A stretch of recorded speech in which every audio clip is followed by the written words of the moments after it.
আসসালামু আলাইকুম, সবাইকে স্বাগতম।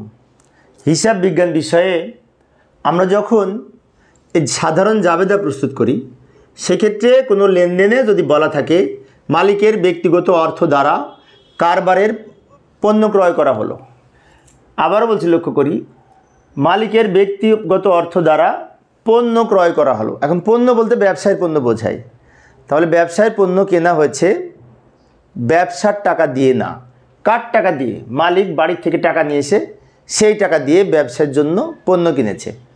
তো এটা জাবেদা কী হবে, তাই না? এই লেনদেনে দুইটা পক্ষ, একটা পক্ষ হচ্ছে ক্রয়, আর একটা পক্ষ হচ্ছে মালিক টাকাটা নিয়ে এসেছে। এখন মালিক যদি বাড়ির থেকে টাকা ব্যক্তিগত অর্থ নিয়ে আসে, তাহলে ব্যবসায়ের মূলধন বৃদ্ধি পায়। তো সেই ক্ষেত্রে আমাদের এই লেনদেনে দুইটা পক্ষ, একটি হচ্ছে ক্রয় হিসাব আর একটা হচ্ছে মূলধন হিসাব।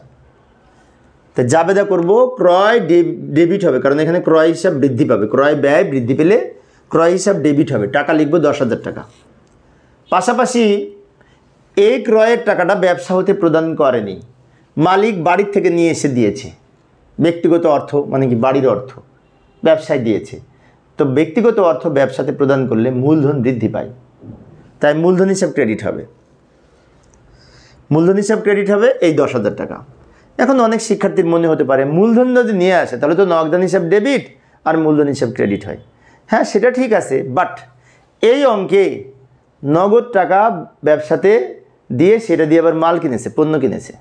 তো যেহেতু পণ্য কিনেছে তো নগদ টাকা তো আর নাই, সেজন্য পণ্য ক্রয় করা হয়েছে মালিকের টাকা দিয়ে, তাই ক্রয় হিসাব ডেবিট, মূলধন হিসাব ক্রেডিট হবে।